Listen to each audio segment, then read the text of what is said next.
Okay, we're going to start discussing some of the cognitive advantages of pinprick aim. And this is very much wrapped around this magical word consistency. So inconsistencies come through our lack of ability to move the club head, club face, shaft in the same direction, whether right or wrong, each and every time. For those speeds to be the same, and some of these inconsistencies come from different lies, winds, and some of these inconsistencies come in our preparation. So if we don't have the right club that's got the right stiffness of shaft for your swing speed, that is going to bring you inconsistency. So the part that the pinprick aim helps you with is to pay more attention to the target in the first place. Then, because you have a very specific target, you're going to be more careful with your aim of the club face to that target.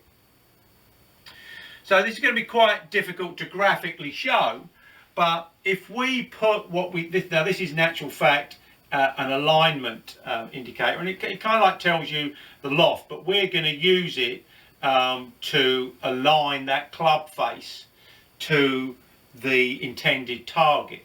So what we'll see here, if we want to aim that club face there, you'll see, well, one really interesting factor is you can see how much forward leans on the shaft. So even if we put a lot of loft on this, there's still a forward lean of the shaft. But what you'll see if you come at that angle is what a square club face looks like. Now, most people tend to have the club face pointing over in that direction. So as soon as we have a pinprick target, you could put a long T-peg on top of the face like I've got, then come on top, have a look at what that looks like when it's aiming square, then come round to hold the club and see what that club face actually looks like when it's square. Now, interestingly, if you think about this a little bit further, we talked about the ball compressing onto the club face.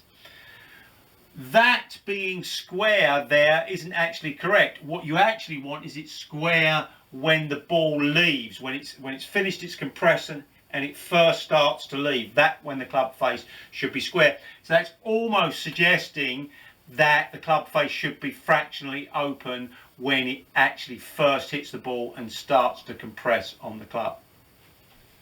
Now from there, and I'm not saying this is the way that you should set up, but if we were going to correctly aim our feet and shoulders, and again, I'm not saying you need to actually correct the feet. In fact, I would say you definitely don't. What I would say is that a lot of golfers find it easier to get the shoulders in the exact position they want. And for the sake of this, we're going to say that it's exactly perpendicular to the ball to target line. So in other words, if your shoulders would aim the same distance are your shoulders away from the ball to target line here as at the target. That will be perpendicular, parallel to that.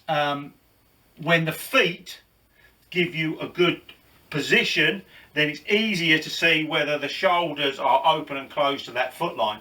But you could still have your shoulders here and then keep your shoulders there and put that foot back, keeping that shoulder there, or put that back and keep the shoulder there. The shoulders are what transports the arms, transport the hands, that help the club face to square itself up. The feet have no process in that. So when you're doing that, then you need to be as specific in your shoulder distance there as in your feet distance there, and these are all parallel to that ball flight target line. I think that this begins to give you that sense of why we see tour players so specifically aiming the club face. And of course, if you think about this, it's very specific when we were putting and I was trying to get that ball to lip. But surely, if that target is 300 yards away, it's even more important to aim the club face as you want it at the target, or depending on wind and other conditions. It's more important to aim this at the distance than it is even at this hole target.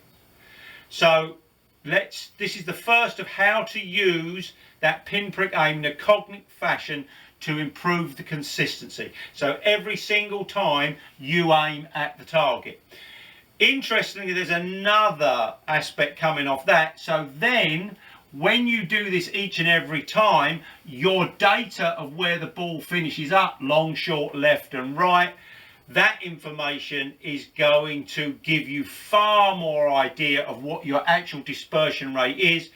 And then we can put that, when we start talking about game improvement strategies, we can put that in. So huge amount of advantages just taking pinprick aim and then aiming carefully to the pinprick. We'll be back tomorrow. In the meantime, stay safe.